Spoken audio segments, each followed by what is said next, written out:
Welcome to Above the Garage. Hi, friends. Welcome to our analysis of Season 2, Episode 6 of Your Honor. Let's do our quick round of introductions and dive in. Hi, I'm Scarlett. Hi, I'm Kimberly. And I'm Kate. So this episode was written by Dwayne Darian Jones and directed by Peter Sollett. And this episode was insane, you guys. Oh my God, it was so crazy. Yeah. Like nonstop shock and Mhm. excitement.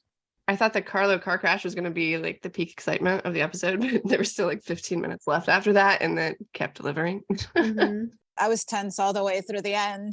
I know, same. Edge of your seat. Like such a good episode of television. But first, the beginning. Another immediate pickup where we get to find out what Nancy has on Michael, why she thinks he killed his wife now. I guess we learned last episode that his alibi was blown, but now we know why. Because he told police he and Adam were together at home all night, the night of Robin's murder. But Nancy's got a photo of him with, drumroll please, the guy that his wife was having an affair with. Good drum rolls, you guys. So where was this picture taken? It was at Kenneth's current house, it kind of looks like, or what? Yeah, that seems so, yeah. And also Michael knew where to go later in the episode, but Yeah. I thought he said he couldn't deal with like everything, and I thought he meant Robin's death, and that's why he moved out there, but I guess it's just the whole cop situation.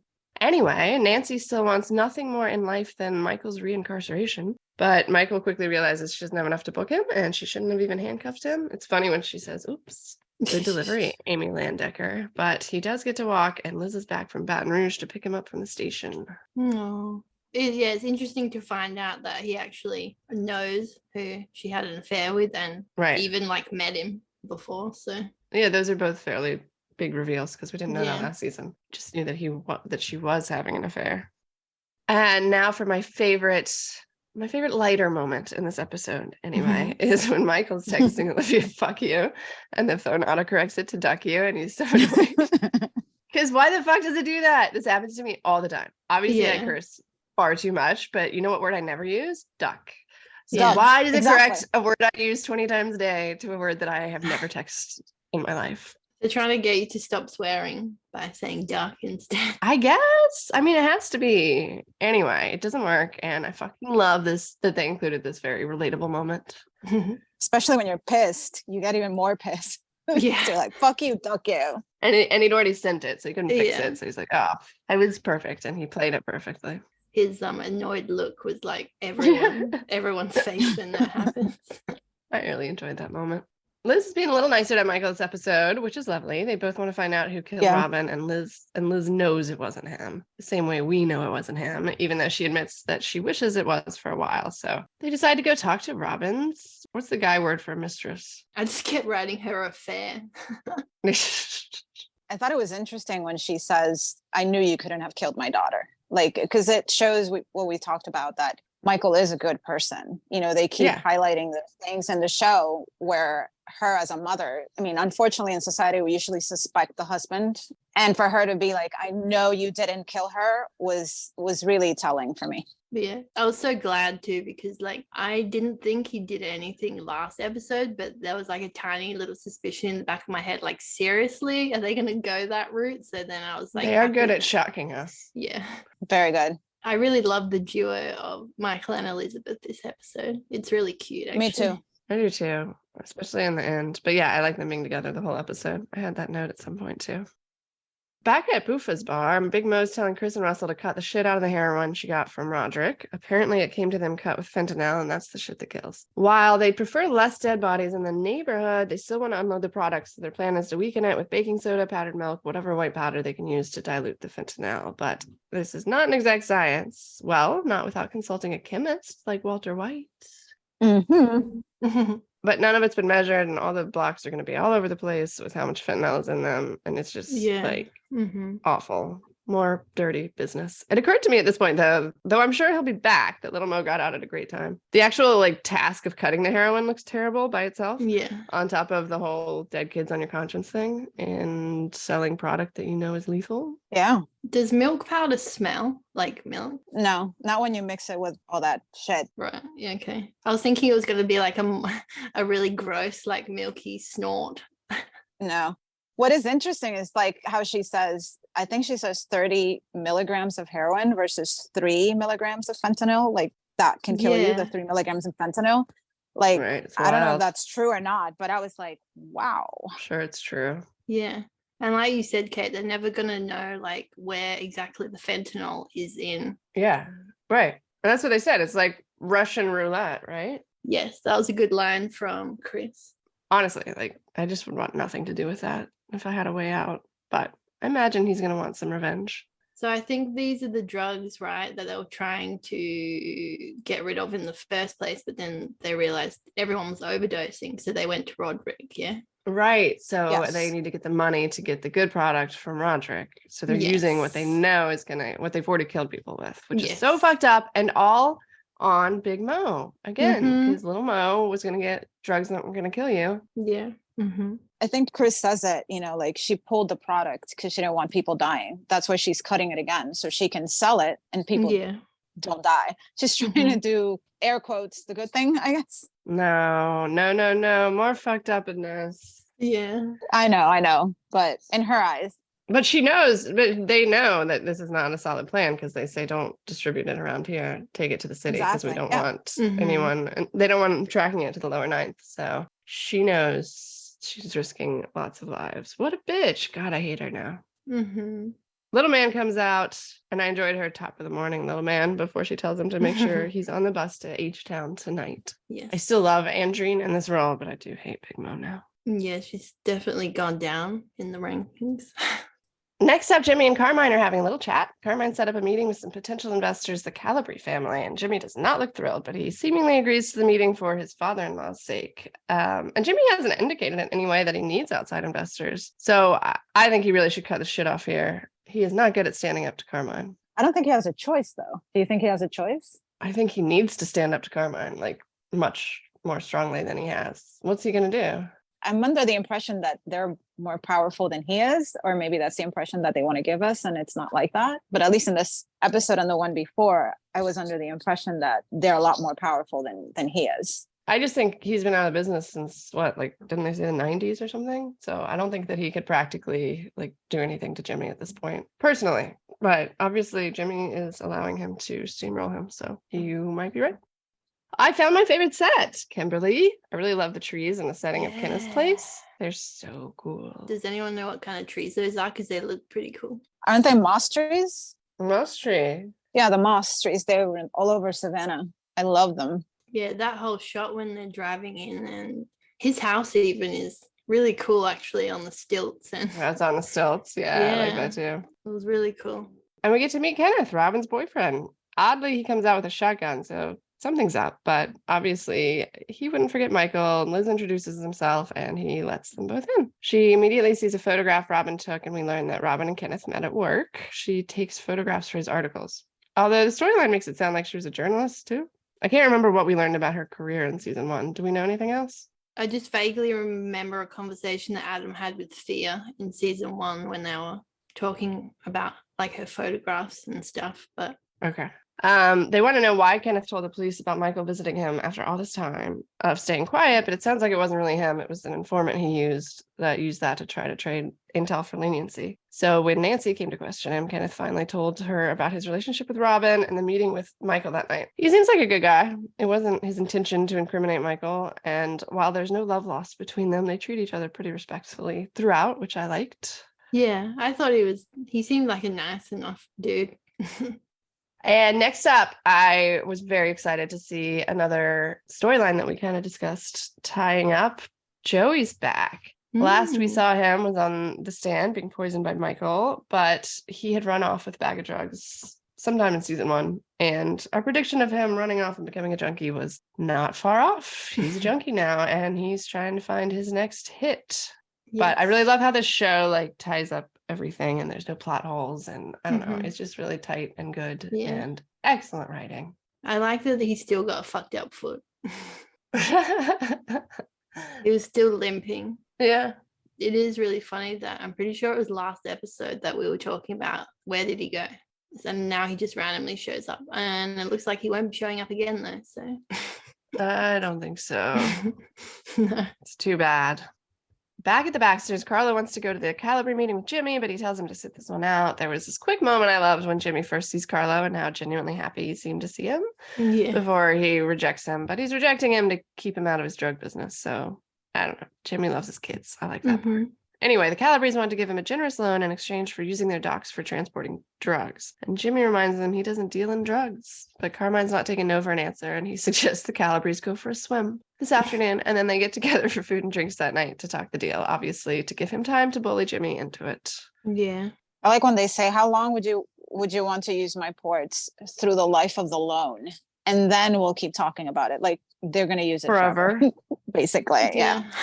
I don't know that he needs the money, at least at this point. So I think the only reason that Carmine wants more money now is because of what Charlie suggested last episode, where it's like he wants all these other things building. The community center and the low-income housing. Yeah, all that. But I'd still wait. Like, he's going to lose complete control of this deal if he gets more powerful people in funding it, you know? And it's going to lose the entire purpose, and his dream is not going to happen the way that he wants it. So, yeah. Next scene opens with Kenneth quite boldly saying he hopes the fact that Robin told Michael about the affair meant she was ready to leave him, because annoyingly she had been resisting. Anyway, it turns out they'd been working together on a story about a slew of gang killings, but not by rival gangs, by cops or a cop. So the cops can't be trusted, and Kenneth went into hiding out in the bayou. So in this scene, it's when we learn that we assume that Robin was whispering, like, in her phone to the other guy, KJ, right? Well, she was talking to somebody. Yeah, talking to somebody, but I guess later in the episode is when we realize that it wasn't him either, right? Exactly. Yeah. We just, here it's when we find out the name of the guy, KJ. KJ, yeah. And the theory that they were cops. It comes out here too. Yeah. I'm assuming that Kenneth and Robin were working together on this story, right? They were working together on trying to work out why there were so many gang hits in under a year. Yeah, and how they're different, it seems, than other gang hits normally look. It's just execution style, and they're not claiming it or trying to get territory. Nothing else is happening. It just seems out of character for gang killings. Yeah, that's right. So they're investigating why they didn't look like gang killings, and they suspected something else was going on. Yeah, they suspected it was cops. That was the issue. In the car on the way home, Liz is very dramatically despairing about how unhappy Robin must have been, which was very nice to Michael. And Michael's all, I wasn't the worst husband in the world, Jesus. And Liz pretends to try to make him feel better by telling him, it wasn't you, Robin just didn't love you enough and should never have married you.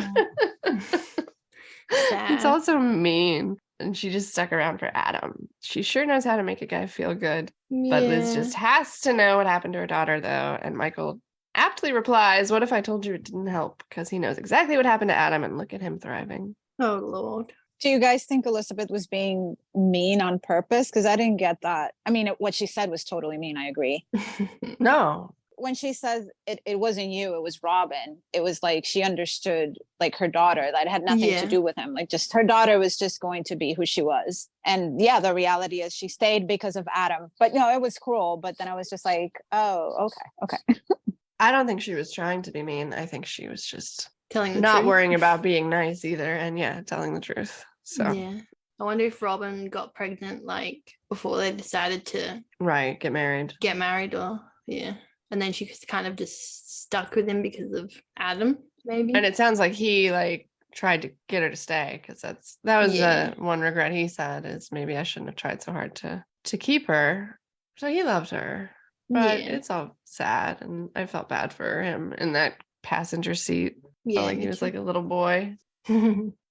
Back at the hotel, Gina can tell Carlo's upset, so he tells her Jimmy wouldn't let him join the meeting. What's he supposed to do, stare at security cameras his whole life? No, he gets to babysit Rocco today. Questionable decision, Fia. But Fia's got to go talk to a priest about a baptism. Joking aside, I like that Carlo's babysitting. Well, I did for that very short moment. And Jimmy Stanton's performance of Carlo is amazing. This is probably the last time I'll be able to say I like Carlo, though, so let me get that in there. I was really warming up to him, and I enjoyed his line. You look cute right now, but this is going to be boring as fuck, before he starts texting Angela, and we can see by the previous text that they've been hooking up. Yes. This is my last I like Carlo scene, I think, probably for the show. Yeah, you were getting on his team, and I was just like, I'm not sure about it, but you kept going. Nope. You did it for a little while. I'm proud of you. I'm so disappointed. That's what happens in this show. Yep. Jimmy and Carmine are fighting again about the calorie business. Carmine's got Jimmy's number pretty good. You just tell yourself you're a businessman, but you're just like me. You trade on my name and my reputation, and then you act like a gangster when it's convenient. Then you tell yourself you're just a businessman. There's a little analogy about Carmine as a kid stealing candy for his friend Mark, who fancied himself an upstanding young member of the community. Jimmy is Mark in this story. And Carmine very bluntly tells Jimmy he needs the calibre money. And through your docks, they will bring in drugs, crime, even women and girls sold into servitude to other human beings. And it's all happening because of you. You think you're better than me, you fucking son of a bitch? No, I'm done watching you lie to yourself. You are nothing but a thug just like me. Somebody shut this douchebag up and give him a bell. Funny. Yeah, what a great scene this was. The acting, like, amazing. Mark Margolis has like stepped it up this week, up a notch. Yeah. It was amazing. All of their scenes this episode. Yeah, he's fantastic. And I mean, this is, another duo we get like all episode. Yeah. And it's been very interesting. And it frustrates me that Jimmy doesn't stand up to him, but it's such great acting. Like you said, good scenes. I just keep wondering, like, who has the power? Because he says, you trade on my name and my reputation. So I'm like, So did he marry Gina and use that name and reputation to build his empire? Did he come from money? Did he come from it's like, what's going on here? It's really interesting. He references his dad later being like a drunken asshole. So I think all of the power definitely comes from Gina's side. I just think that in Carmine's absence, I think that he's gained enough power that he can tell Carmine to fuck off, but doesn't seem to be that way. Yeah, I think just because it seems Carmine has such a reputation, even though he's been away for so long. He's like a legend. Yeah, like people would be on his side anyway, and Jimmy isn't doing it the way that he wants him to do it. Right. And the way that all the other gangsters want it to be done. Yeah. But it makes me so like this trading of like girls, like saying that, being willing to say that is like, made me cringe and shudder and all the bad things. He obviously doesn't give a fuck what comes unless they get some money. That's all it's about, really. He's decided that he has no concern about that. No conscience. Money's all that matters. It is true, though, that line that he said, you act like a gangster when it's convenient. Jimmy is a bit like that. Yeah. Yeah, he's totally got his number. He called him out perfectly. He only does it when Gina calls him out. Yeah. That's why he used that story, like, my friend didn't think that he was a thief, that I was the thief, but he's associated with me and enjoying the spoils of what I'm stealing. So that's what you are. You're enjoying the spoils of my thugness. So you're just as bad as me. It was a good analogy. Yeah. But we like Jimmy because of the way he is, Yes. Unless it's just Michael's acting. Yeah. I think we've said this so many times that we feel kind of not bad for Jimmy, but like Gina's like the opposite. We want her to die, and Jimmy's like, oh no, we want him to live. Yeah. We're sympathetic. We're sympathetic to Jimmy, even though he is a thug. Yes. You kind of have to be sympathetic to some thugs in this show because there's a lot of thugs in this show. It's very true. You gotta like somebody. Anyway, speaking of thugs and drugs, Chris and Russell are hard at work cutting the heroin when Chris's little bro, Terrence, comes by. It seems that Big Brother wasted no time bragging about his promotion at the Desire clan. And his little brother is proud, but Chris tells him their mom would kill him if he let him stick around, and he sends him on his way. And I looked on my second watch, but I did not see that kid swipe a balloon. Maybe he got it on the street later. But anyway, for now, the real bad news is Carlo's friend Joey is back. I'd hoped when he was looking through the window, he was just excited about seeing all the heroin, but nope, he sees Eugene through the window and he takes a picture. So that's not good. That was my first fuck of the episode. Yeah. Many more to come. I'd been lulled into complacency, into thinking that Eugene was actually going to just go back to Houston, which was stupid. Yeah. Liz and Michael pull up to the store that Robin was killed at, trying to ask the cashier to let them talk to KJ, who Kenneth had told them was the informant that knew about the cop killing. Michael doesn't make any progress, but Liz pushes him aside and simply asks the woman if she's a mom. And that's the answer. And when she says she's got 2 girls, we know Liz got through to her. And they're going to get to talk to KJ. Yeah. And she knew who Michael was, didn't she, when he said he was a judge, right? Yeah. I think she said, you're the husband, right? Yeah. Mm-hmm. She did not care, though. That was not she did not she care. sympathized with. Yeah. Lucky Elizabeth was there to help. At church, Fia and the young priests are actually getting on surprisingly well, and he even asks Gina to give them some time alone and tells her he doesn't care if she believes in God. It's not his job to evaluate people's qualifications for admittance into Catholicism. He's inviting her to have a relationship with God, even if she doesn't believe he exists. And she seems to be like impressed with this priest's line. Did anyone get like a flirty vibe with these two? Yeah, I think that's just like the actors' chemistry. Can't really turn it off. Yeah. I was wondering, is this like a priest that is allowed to like bone others, or is this one of the priests where he's just like celibate? They're never allowed to. Oh, right. They might just do it. That'd be cool. I could see them getting together. They'll do it in sin. It's such a stupid rule. I don't think it benefits anyone. I think it only causes great harm. That church was incredibly It's a nice beautiful church. as well. Yeah, beautiful. I love the shot when the priest says, "Can I have a minute with Sophia alone?" And Gina walks away, and you see the above shot. Like, that church is very nice church. Yeah, it's beautiful. Yeah. Churches are beautiful. His approach was interesting. He's a younger priest, so his sermon, which could have been genuine or not, is very interesting because it appeals to people like Fia. Mm-hmm. That's smart. I also love the line where Gina's like, "We're trying to save a child's soul here," and Fia very seriously says, "This is no laughing matter." Because children have so much sin when they're born. Like original sin is not a concept that I'm on board with. My favorite line was, "You think it bothers God? Well, I've never known him to be a narcissist." It's really funny how a lot of people, like, that's the interpretation they have of God. He's not supposed to be a narcissist, but that's how they make him out to be. So this whole scene was golden. It was a good one. Back at Bufa, it seems Chris and Russell have finished cutting the product and filling the balloons. Time to go sell. Big Mo gives Eugene another thick roll of cash and promises there are no strings attached, to which he wisely replies there are always strings. But she tells him he already earned it, and before she walks out, Eugene makes a pretty ballsy speech about family and how crazy it is how she's treating hers, which I agree with, little man, though I do not think it was wise to say it. She just takes it, though, and asks him if he's finished with his sermon and tells him she hopes to never see him again. I love that scene, and I love little man sticking up for himself and saying, if that was my family, if they were alive, he would do everything to keep them together. It was so sweet. I know. I love him so much. We all think that Big Mo doesn't care, and I think she does, but in the scene that comes after this one, we see exactly like how they explain that, because she could have just told him to go fuck himself, and she stayed and listened. She doesn't have to, but she did. So I think it's interesting how they play with that.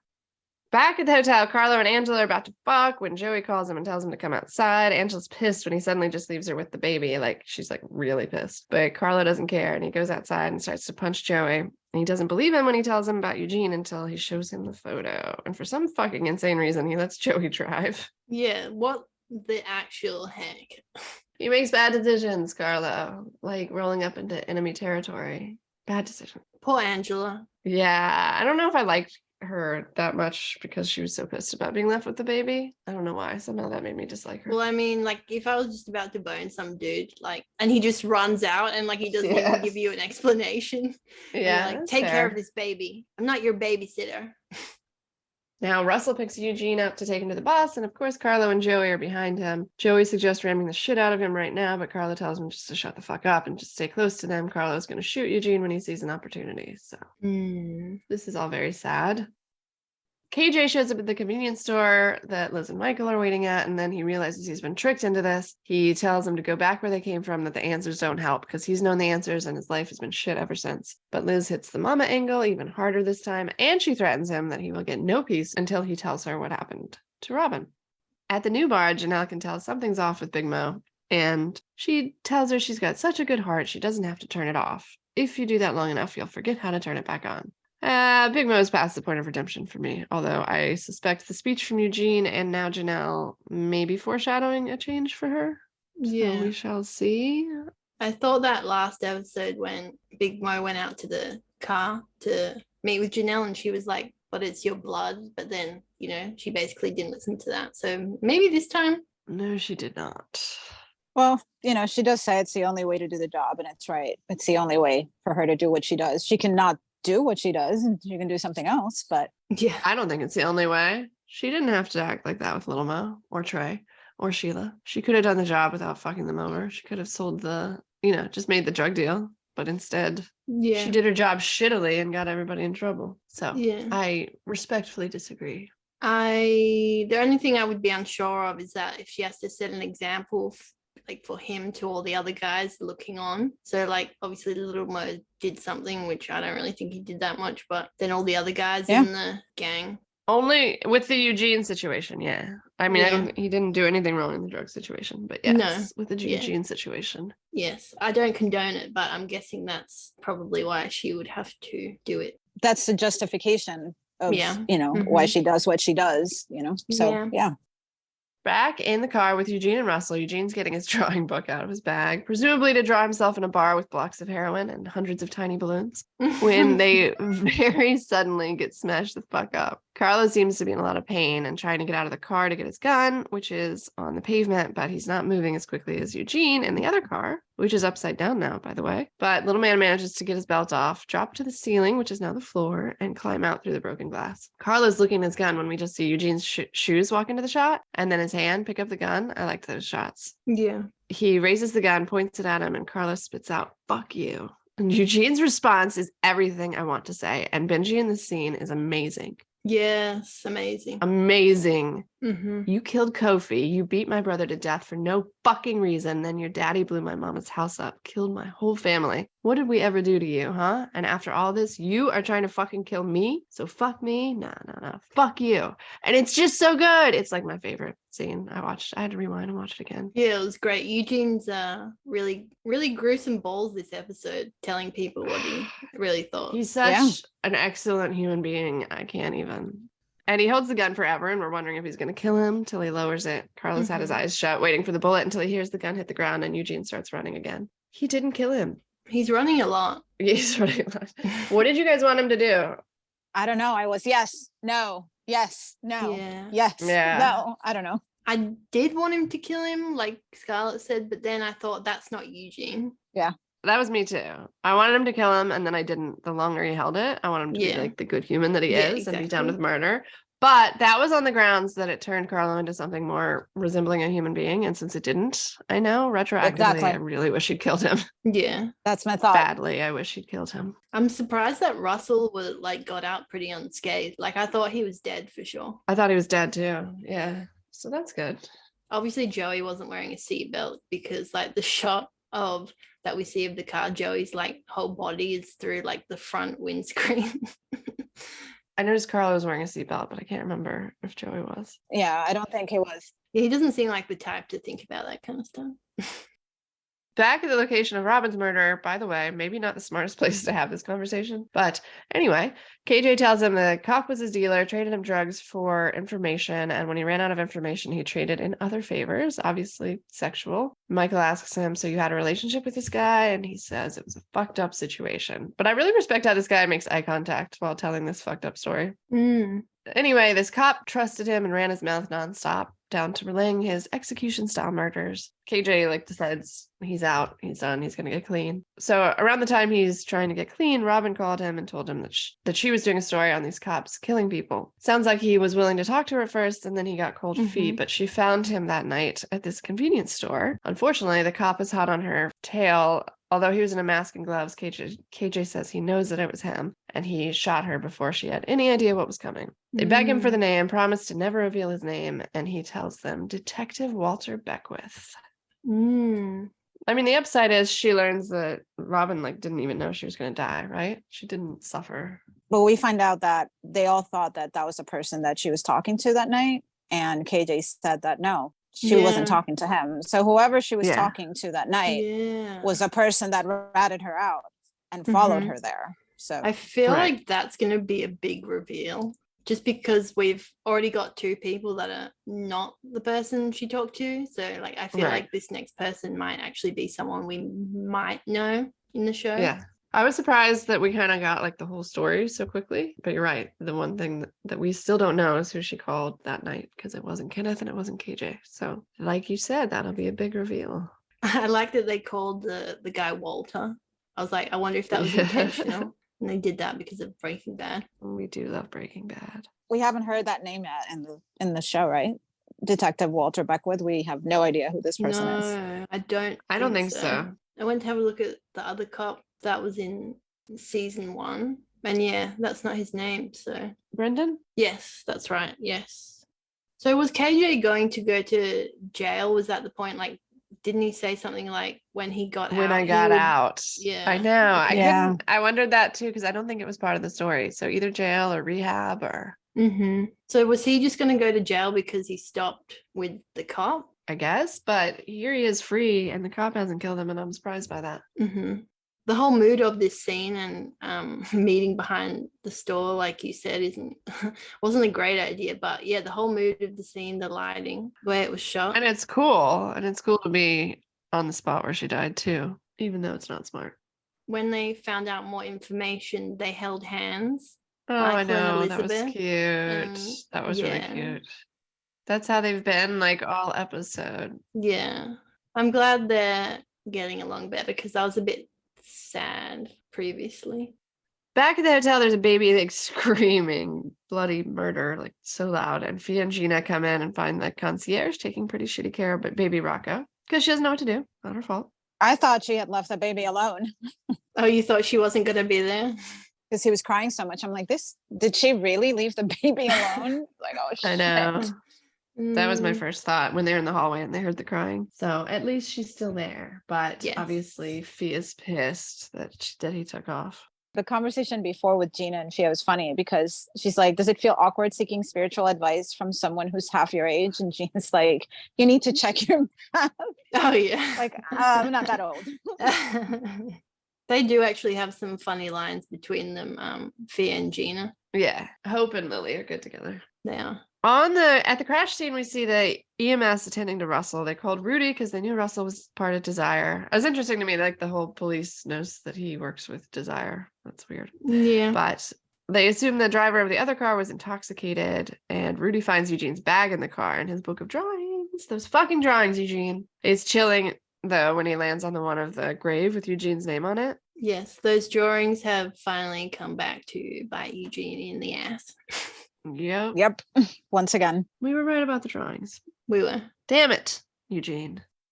Russell is watching Rudy look through it, knowing that he's fucked. And Rudy says he's got to talk to him for a minute when the scene ends.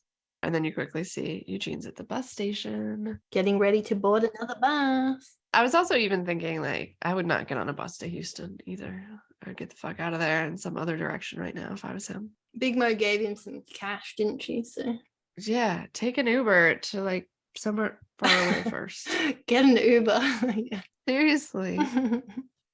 Back at Liz's, she tells Michael he was right. It didn't help to know the answers, and he apologizes for not being there for her after Robin died. He tells her he didn't appreciate that Adam was her connection to the child that she lost. She agrees there's nothing quite like the wonder of a grandchild. And so he decides to tell her the big news. Also a scene that I forgot that needed to happen, by the way. Yes. So it's very exciting. He tells her she's a great grandmother, and she's just, like sobbing with joy. And Michael's very sweetly taking care of her in this scene, and I really liked that. It's like he was the caretaker here. And they're hugging like awkwardly and adorably, and it was just really cute scene. Yeah, I loved Michael's face after she said there's nothing quite like the wonder of a grandchild. At that moment, he was like, oh yes, maybe I should tell her about the baby. Yeah, his emotions seemed genuine. You know, he's trying to stay away, but you can tell that. But he loves the baby. Yeah, he loves the baby, of course. The baby's the connection to his lost son. And she says, have you met him? And he's like, he's perfect. Oh, it was so sweet. Then the Baxters rush into the hospital room where Carlo's face is looking pretty rough, and I'm so fucking disappointed in Carlo in the scene. I honestly, stupidly thought that because Eugene didn't kill him, he was going to do something fucking solid for the first time, but nope. He lies to them, tells them Eugene tried to kill him, so now everyone freaks out and they gotta go kill Eugene again. Jimmy says he'll handle it, but Gina yells at him he's had his chance, and Carmine pins him against a wall in the hallway and totally emasculates him. Are you so afraid of being like that drunk daddy of yours that you've forgotten what it takes to be a man? And then he hits him, with Frankie looking on. So they walk into a room, Frankie telling him he doesn't know how Joey got away. They assumed he was dead by now, but he agrees with Gina. Let's find Eugene and send a message to the whole city. But Jimmy picks up a chair and starts hitting Frankie with it repeatedly, and then he starts punching the shit out of him. I'm gonna assume he's not dead, but he could be. Like, Jesus. All of that was so upsetting to me. The whole fucking scene. Honestly, I had hopes for Carlo. What an amazing scene between Carmine and Jimmy again. And then Jimmy just throwing all his emotions out at Frankie. Frankie was really in like the worst place at the worst time. Well, Frankie shouldn't have been like watching that. No. I think that's why he did it, because Frankie saw it, and so that he doesn't Yeah. lose his power over Frankie, he like Right. put him quote unquote on his place. But you still look like an asshole because you didn't stand up to your father-in-law. Mhm. Right, he should have stood up to him. I really wanted that too. The things that I wanted to happen in the scene that didn't happen were very upsetting Yeah. to me. I just don't think Jimmy could do it without being killed. I really don't. He's an old man. Just like, he doesn't have to kill him, but you should like punch the shit out of him. He has ties to everyone. He's still his name has power. So Yeah. if he does Mhm. something, I'm assuming that he's gonna. I don't know how that works, but I was taken a little off when the whole scene finished and he just looked at him and didn't do anything and just kept walking. I was like, I don't think this is gonna end here, but I could be wrong. Yeah. No, I did expect him to fight back, and he did not. Well, didn't he say the episode where he talks about patience? Remember in the season? He's Yeah. telling Carlo. I don't know. I just thought about that line he said. Mhm. I think he's losing his patience. He's just so fucked. There's nothing that he can do at this point to like be happy or get what he wants No. without killing Carmine and Gina, and he can't kill Carmine and Gina, so he's just so fucked. Yes. There are a few lines in this scene that I really enjoyed. One was Carlo says, I had a chance to take the fucker out. And Fia's just like, so did you take the fucker out? I know. I love how she threw it back at him. And the other one was after Carmine gives his little speech, he's like, nut the fuck up. That made me laugh. Nut the fuck up. Thank you. I could not figure it out. That's funny. I put the subtitles on for that and it did not disappoint. Also, shout out to the sound department because the blood dripping off Frankie after Jimmy beats the shit out of him was very good. I just still like, I can't believe Carlo lied. I can't believe it. I know, like that was so hopeful, and then it's just like when he said that, I was like, okay, bye. I was He's such expecting a him to say coward. like it wasn't Eugene or Eugene let me live or whatever, fucking something, right? And yeah, he's such a coward. Oh, god damn it, Carlo. Really, really mad about it. I don't care if he dies. No, I want him to die, especially after that scene, retrospectively. I really wish he shot him. Back at Boofa's bar, everybody is somber as fuck, and I assumed that they had like heard about like, you know, the Russell Eugene thing or something. But Big Mo asks Chris what the fuck is up, and he tells her his little brother, obviously Terrence that we were introduced to earlier, took one of the heroin balloons and now he's dead. And it's so fucking sad, people. Oh my god. The whole last quarter of this episode. Really sad. Big Mo moves to comfort him and he turns away. Totally unexpected. No, yeah, I did not expect that at all. I think this is a crew ripe for new ownership.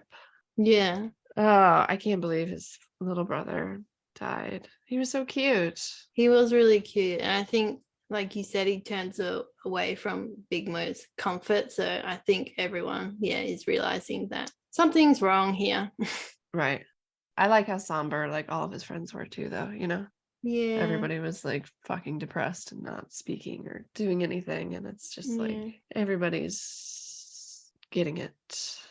They were so good in this episode. Like it was such a good episode of television. I was shocked. I liked seeing more Chris and Russell this episode as well. Yeah, me too. I'm glad that Russell did not die. Yeah, me too.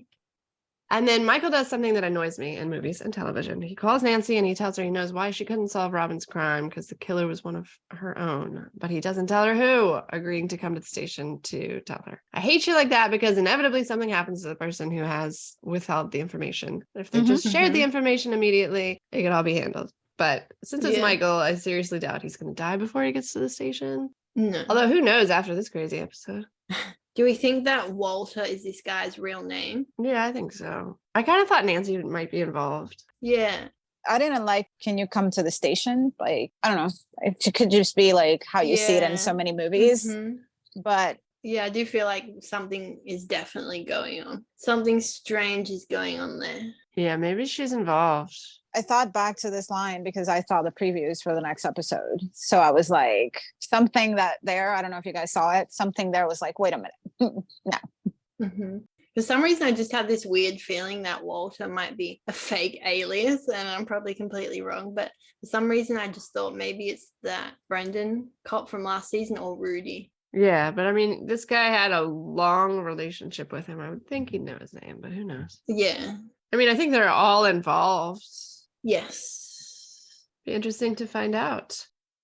In the next scene, Eugene's getting on the bus when he sees someone he obviously recognizes, and we don't see who, which I like how that was shot. But Yeah. the sound goes like quiet and distorted. You realize nothing good's about to happen. Mm-hmm.